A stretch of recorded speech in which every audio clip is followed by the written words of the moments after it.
When women reclaim their creativity, they reclaim their power. And when they reclaim their power, they heal the world. Hey everybody, and welcome back to this week's episode of Her Daily Rhythm podcast. If you haven't been here before, my name's Natalie Smythe and I'm your host. I'm a naturopath meditation practitioner and I help women connect to their vital essence.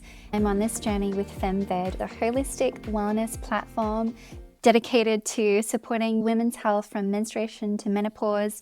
They're doing masterclasses at the moment with an array of experts, doctors, Ayurvedic practitioners, and they're really focused on democratizing women's health and giving everybody access. So I'm also going to be doing a masterclass there as well. So make sure that you always look at the wonderful work that they're doing. This week, we're doing something different. If you're joining here in real time, it is the beginning of March. March is all about cleansing because it's the change of seasons in the Northern Hemisphere. And also it's International Women's Day, which is celebrated on the first Saturday of the month. International Women's Day is particularly celebrating how far we've come. I'm speaking about where I'm based in, the Northern Europe and Western countries. Our liberal rights as women has come very far, but not in certain countries. So I think we always have to be aware that we're not free until we're all free, right? But where we have come in progress in women's health, for example, as you know, I speak about that the women's body wasn't recognized in science until the 90s. And I was not allowed to wear a top like this, and some women aren't allowed to wear these clothes. So it's important to acknowledge where we come and keep raising the bar. But International Women's Day is really about the empowerment and, this I can be and do and have access and all of these liberties. And it's almost like we can masculize ourselves, or there can be this comparison. There can be this not honoring our unique ways of being a woman, the feminine aspects of ourselves, and all of the soft arts that capitalistic society doesn't support or celebrate. So for our campaign this month, we really want to celebrate the soft arts. We really want to celebrate your creativity. We really want to activate your inner muse, which is that seat of intuition. And so we often, for this reason, because we mostly live in modern societies, we deny ourselves the one true thing that will heal us, and that's creativity. Not just as a hobby, but as a medicine. It's a way to reclaim energy, vitality, and joy. And I'm sure if you've been with us thus far, you would have seen that in all of the interviews, the practitioners, the experts, we always end up on this pathway of the emotions and the mental body and seeking joy. And it's the non-sexy things that really heal us. So for this month, I really want to activate the call for women to thrive, not just prove ourselves. So because of this, we live in a world that glorifies doing. But what if our true power lies in being receptive, being open? Look at nature. Nature receives sunlight. It receives water. It receives its vitality to again give beyond, right? We need that moment to open. I speak about this all the time. It's like you can't give to something that's contracted and tight. You give to something that's open and soft, so then it can give and share more. But we can't give from this place. And where is that place? So that place is creativity, right? So there is a part of you, your inner muse, that isn't here to hustle, prove, or shrink. She's here to create, flow, and deeply feel so alive and so turned on by the world around us. That's what sensuality is. That's what our given right to have this exchange of ideas and sharing and make life effortless, right? So, and have you ever noticed that your best ideas come to you when you're in the shower, or you're just simply daydreaming, or you go on a random walk? Because true creativity does live in stillness. And so because of that reason, chronic stress and high cortisol block access to your prefrontal cortex, the part of your brain responsible for creativity and problem solving and self-expression. So Dr. Bruce Lipton, who is a cell biologist, the author of The Biology Belief, he says that when we are in survival mode, the body directs all of its energy towards fight or flight. So it's shutting down creativity, growth, and repair.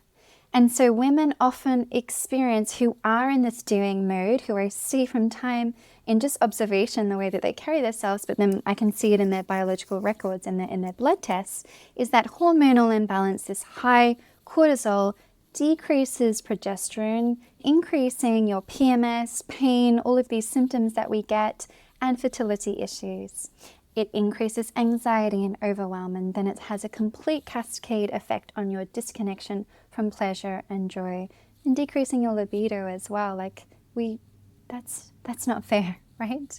And so what I'm speaking about is creativity is not a luxury, it's a biological necessity. And so there's some really great insights and studies coming out now, which always helps for public health progression and funding. So there's a great study that shows that engaging in creative activities lowers cortisol and boosts serotonin and dopamine. So that's enhancing your mood and mental clarity and thus memory. Incredible. That was a pretty recent study.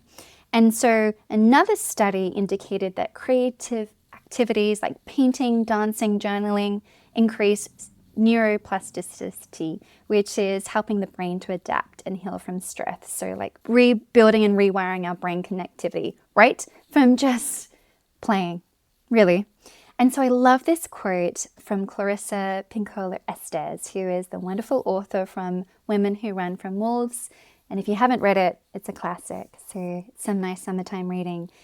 And she writes that the creative life is the soul's food and water. To be creative is to respond to what calls us. The songs, the stories, the art, the dance. And creativity is the way that we birth ourselves.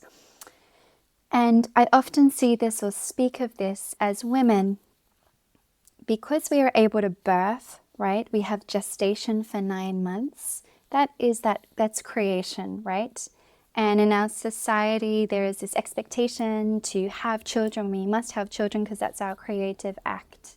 But really, as women, we must create in some way possible through singing, dancing, all of these expressions. It's like it's in our sacral. It's the energy is there.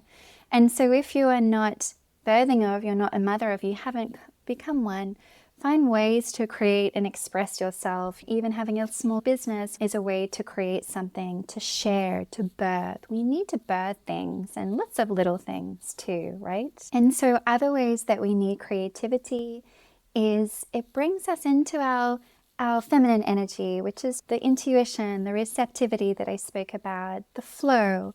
We do need moments to be fluid. We see that the reason, particularly when women are going through menopause and fluids and things dry up, the women that are able to honor their creativity, to honor their flow, even do, we're seeing in studies, or the reason why belly dancing from the Middle East is all of the women are able to dance and merge and feel and connect your left and right hemisphere together. There's been a lot of studies that our disconnection, or when mental health goes, when we feel a little bit melancholic or a little bit down, we just need to rewire that circuit as well. So, connecting to our essence. Creativity, it regulates our nervous system and reduces that stress-related inflammation that we often see that takes longer to go down instead of the immediate response. And it connects us to this sensual pleasure and embodiment, which is essential for your digestion.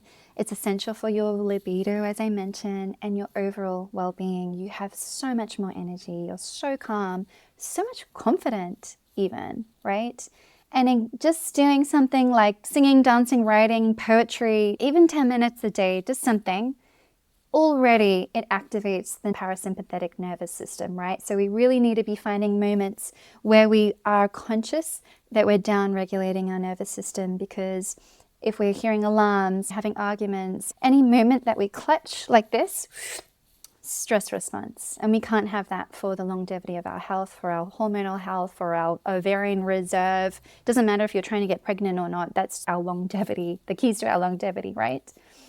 So, activating your inner muse. This is the task that we are focusing on. This is what we really want to be focusing on. So how can we move from doing to being, right? So I would say that's like those stressful moments to being. We need balance, homeostasis as always. So self-expression as your liberation. And so I think too, because the way our society is set, not in all places and cultures, but certainly our structural one that we have here, is creativity isn't about talent. It's like, I'm not creative, right? But maybe your caregivers weren't able to nurture that aspect in you, or you do something in you, comparison, right? It's not about talent. It's just about letting yourself be seen without judgment. And it's a devotional practice. It's dedication. It's little by little. And creativity is self-care. There's a wonderful book called The Artist's Way, the author Julia Cameron. She speaks about creativity is oxygen for our souls. When we deny it, we suffocate. And I've certainly noticed this too as well. It's like, I don't have a specific creative talent, but when I deny myself self-expressions or the act of creating, I get a lot of anxiety, I do feel melancholic, and I feel stagnated. So I would love for you to try a couple of these things. And also, like sensory pleasure enveloping your senses, right? Where I am, we're coming into spring, summer, so that's more of an invitation to doing that. I know it's a little bit hard, but like, how can you engage your senses from shifting your mind into your body, right? As I say, the longest journey of our lives is from our mind to our heart and our heart to our mind. You really want to come down here, and I feel like that's being in your mental mind and like coming into who you are. And that's maybe like touching something like silk or a feather, eating vibrant foods that make you feel alive, and just really tasting them, and listening to soul-stirring music. Music certainly is my medicine. And Dr. Rick Hansen, who's a neuroscientist, says that pleasure isn't a luxury. It rewires the brain for resilience. We have the stats now, guys. And so flow is also our natural state, right? So what it feels like to be in creative flow where time dissolves and joy emerges. In the book Flow Theory, when we are in creative flow, we enter a state of pure presence where stress dissolves and we access our highest intelligence. I speak about this like, with meditation, people say like, how do I meditate, Nat? And I just think it's wherever you're able to access timelessness and create, whether it's cooking or whatever it is, start there. So we really have an opportunity. So a couple of small practices that you can do to awaken your muse, awaken this creativity, to just start being playful, to build confidence, is there's the morning pages in the Julia Cameron's book, The Artist's Way. This was really her method that she's made famous, is writing 3 pages of a stream of consciousness. And actually, this changes my life more than meditation. If I'm short on time, I will do my 3 pages of brain dumping over meditation just to get all of the gunk out from the night, so you can listen to like your true authentic self rather than the to-do list. And what she speaks about is literally taking 3 pages of paper, putting pen to paper and just writing, not letting the pen leave the page until you finish. And at first it's going to be really awkward. You think of all of your to-do lists and you're just like, oh my God, I'm crazy, and all of this stuff will come out, but then you'll be illuminated. So I really recommend that one. And then there's, what I love is the no goal hour. Maybe it's a little bit harder to do every day, but at least once a week. So setting aside an hour for activity, purely for joy, painting, movement, poetry, whatever you want to do, making sure no phones are available and switched off. And then this sensory activation. So wear something that makes you feel alive, how it feels on your body, the smells, smell essential oil or a beautiful poem, like perfume, or carry it somewhere secretive as well. Eat something slowly and let it drip down you. I know like this is something that you can do somewhere close to the ocean or something like that, but you don't have to go outside of yourself. You don't have to go anywhere. Utilize the beauty of where you are and access that. Dance breaks, I love these. When I'm like, I'm from Australia, so now as I get older, I'm really finding the harsher English climes or the darkness a little bit harder now. And so dancing movement just gets me out of that psychosis. Put a song, move without thinking. Just let your body move and don't judge yourself, right? Sometimes I would suggest if you have an open space, putting a blindfold on so you're not judging. Or it might take a couple of songs to get into that movement, but please just out of your body, into your heart, move your body the way it was designed to. And then this creativity walk, which is really nice. So walk for 10 minutes with the intention of witnessing beauty in everything. Don't speed up, go a different route, walk different streets. And it will be interesting where you end up, because I play this game where I'll be walking and then you'll get that whisper. It's like, go that street. And you're like, why? I'm like, And then you're like, oh, where do I go? And then you've got into your mind then. So you just have to commit. You commit in that microsecond. I did that this morning, actually. I was like crossing a crazy road and my friend went before me and I hesitated. Don't hesitate, right? You got to go. Obviously, it's not dangerous. So I want you to write down below in the comments, what if you gave yourself permission to create today? Not for validation, but for your own joy. Please write. I would love it. And I'll write what I'm going to do at the beginning of the week as my living meditation this week, because I think it's really nice also to set an intention at the beginning of the week on a Monday as like, what is your living meditation this week? And really put that on your mirror in your bathroom and really embody that. So that's a really nice creative exercise. So the invitation for you this whole month is remembering that creativity isn't separate from you. It's your way back to yourself. You don't need permission to create, remember.